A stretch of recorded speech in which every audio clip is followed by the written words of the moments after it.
to make you accept all the bad things that are happening, to turn you into a biological android, a type of zombie. You cannot make this up. Please send this video to everyone you know. For God's sakes, understand how serious this is. This is a global, scientific, corporate takeover of life itself. The globalists aren't just re-engineering corn and wheat and every other major crop and engineering sterilants into them. Suddenly, all over the news, they're promoting lithium and Prozac and other drugs in the water. Head bioethicist at Cambridge, they're the people that advise and set medical policy for doctors, are announcing they want to force drug you, and they're calling it cognitive enhancement. I've got a CBS News piece where they say that mercury helps your intelligence when everyone knows it causes brain damage. Mercury-containing vaccines may help, not harm kids, according to 2 new studies in the journal Pediatrics. And what I've understood, going to it at length now, but I certainly will over the weekend in the 2 talks, what I've realized is that those in the shadows who understand how the system works, they've hijacked the computer. They're dictating its sense of reality. They're programming the computer. Now, if you wanted to program a human computer system to see the world the way you want them to see it, then what would you say? You sit around a table. Well, I don't know if they'd agree to this because it's outrageous, but what if we could get them to agree to give us their children from a very early age and let us have control of what their children receive in terms of information and perception of possibility in themselves at least 5 days a week for their entire childhood and teenage years.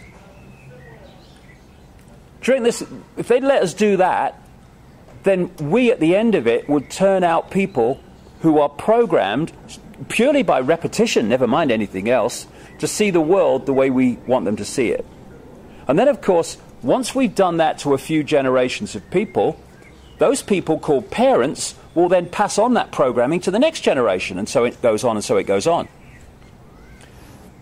And so we have been subjected to mind programming over generation after generation after generation. So most people in the world already see the world the way those manipulating want us to see it. And therefore, they're not people who are making conscious decisions based on weighing up the situation. They are people who are merely following the programmed perception, thinking that they're coming to their own conclusions. Well, journalists who work for the BBC, and I was one, the message is think for yourself, and don't take the norms in society, and this is what I would say to any journalist, don't take the norms in society as the point of reference for how you see the world and how you report the world, because that's what happens. I saw it in journalism myself. People say, so you're saying that all journalists are involved in, they're all manipulating. No. What happens in journalism, mainstream journalism I'm talking about, is they take the norms in society at any point, and that's their point of reference. So anyone that is saying or doing things outside of those norms is in my case, ridiculed because they're outside the norm. So a few centuries ago, today's journalists would have ridiculed anyone that said the earth was round, because the norm was at that time that it was flat. And so it's important for journalists to open their minds to see that the norms are not necessarily everything there is to know. But then you've got the next level with the BBC and mainstream journalism in general, in which there are limits to what you're allowed to put out. You know, if you reported someone like me in a, oh, this guy takes the points and this and all this stuff, then that's fine. You can report me on that level. But if you said, okay, we're gonna do this report or this documentary on this guy, and actually we're going to take seriously what he's saying. Not that we're going to believe it, but what we're going to do is we're going to go with an open mind and we're going to look at the evidence. And that's a completely different situation. And I doubt very much if that would be acceptable, and certainly would not never make the air. I've been interviewed a couple of times by tabloid journalists who wanted to do, in the last occasion, a 2-page feature about what I was saying about me, and all the photographs were taken and everything. But his article was going to be, actually, this guy's not crazy, and he might be saying this, but hey, you know, never made the paper, never got in, just never ever used. And this guy was a named frontline writer for that paper, never used. So there are two things running together in journalism.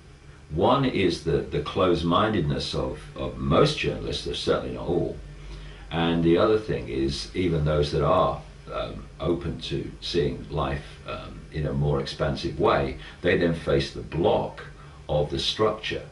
And the worst kind of censorship is self-censorship. This is how the system works. It's like the mouse in the laboratory maze. If you're going to get a shock all the time for going down these channels, then you stop going down them, and you can take the shock technology away, the mouse won't go down there anymore because it's been shocked too many times. And with journalists, if you know that if you cross a certain line in what you write, then there's going to be, it's either going to get spiked, not used, or there's going to be a problem for you, then eventually most journalists know the line they shouldn't cross. And there's a very interesting documentary which is available through the internet. It's about, I forget what it's called now, but it's about Fox News. And it's a documentary talking to former people who worked for Fox News, of course Murdoch's station in America, which is the most biased station I've ever seen.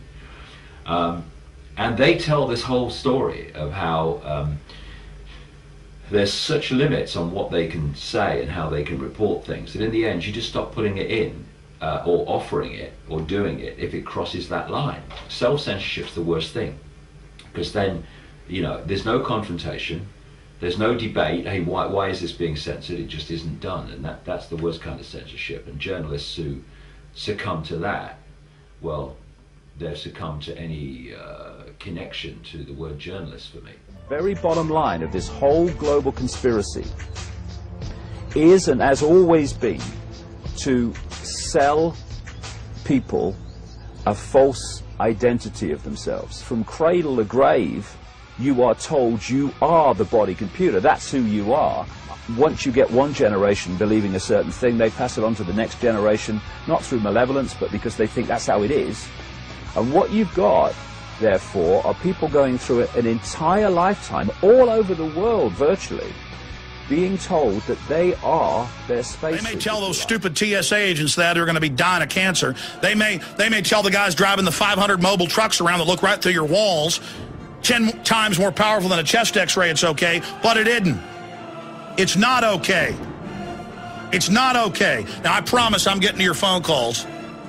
But none of this has anything to do with terrorism. Get that through your heads. This is your baptism of slavery. This is your indoctrination. This is your conditioning. Hey, the government, I told you 15 years ago, takes all babies' blood at birth for 39 years in the U.S. Now that's mainstream news, and it goes to the Pentagon. The government shoots up little kids worldwide with live syphilis, with live polio. They nerve gas our own troops in Project Shad. It's eugenics. They're conditioning you. They want population reduction. They're training you to be fried by radiation. They're using DU on our own troops. Project Shad. Wake up, evil people, run things. Stop being so naive. Come on. Over to Bob for the weather and funnies. A murdering mob, some ugly Bugs Bunny, with a Valentine's card from a ghost town that's haunted by the National Guard and America's least wanted. Coming up next, we got more global warming, the greenhouse effect on the Beatles reforming, a miracle diet of water and lettuce, Los Angeles riots, more after this message.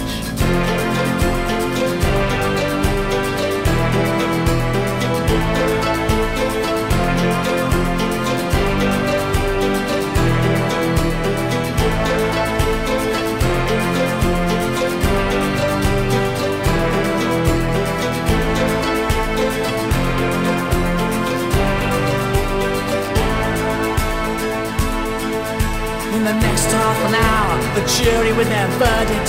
2 bags of flour, a pig and a turnip. On the day of the jackass in the year of the bing bong, they adjourned to the crack house for a beer and a sing-song.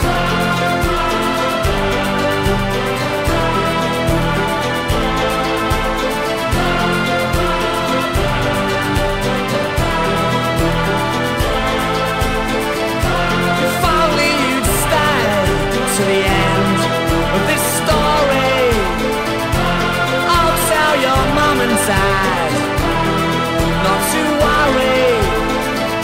I'll love you forever when the TV is gone, and I'll love you now when it's on. Potatoes and meat from the heart of America to the eyes and the teeth and the arsehole of everywhere, for the great of the good and the love of the nation, to the boys in the hoods with a crucifixation.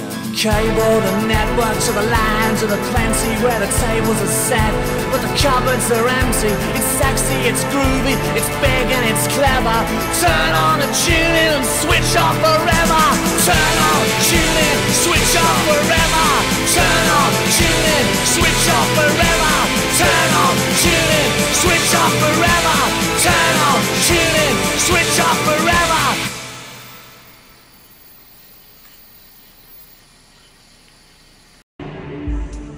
You ever heard that phrase, everyone knows that, mate? Well, why does everyone know that?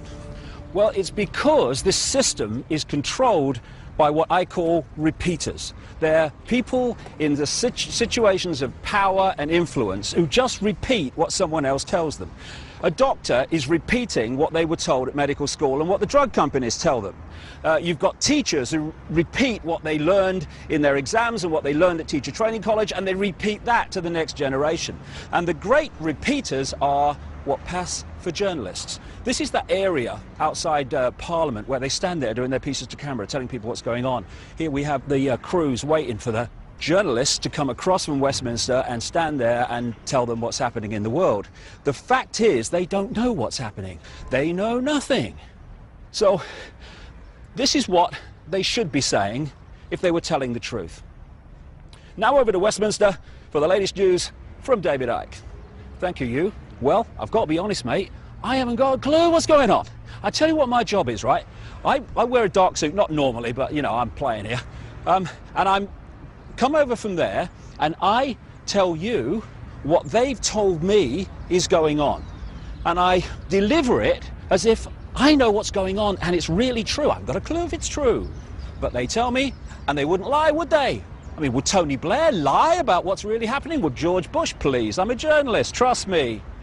And so, what we call news, what you get paid a lot of money for reading Autocue about, is merely propaganda that they have told me and I tell you.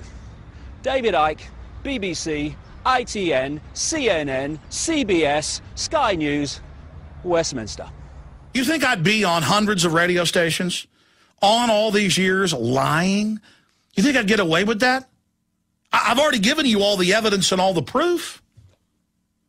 Why don't you just go check it out for yourself? When I get up here and tell you Anwar al-Awlaki, I told you this 5 years ago, is CIA operative behind finding these mentally ill Muslims to carry out badly coordinated attacks as a pretext to take our rights, if that wasn't true, I'd be crucified. But people send me emails saying I'm lying about AP and Fox News. I'm not lying about any of this.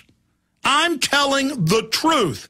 And a lot of you out there that sit on the fence and quietly know this is true, media people, government people, corporate people who go along with this, you're being enslaved because of it.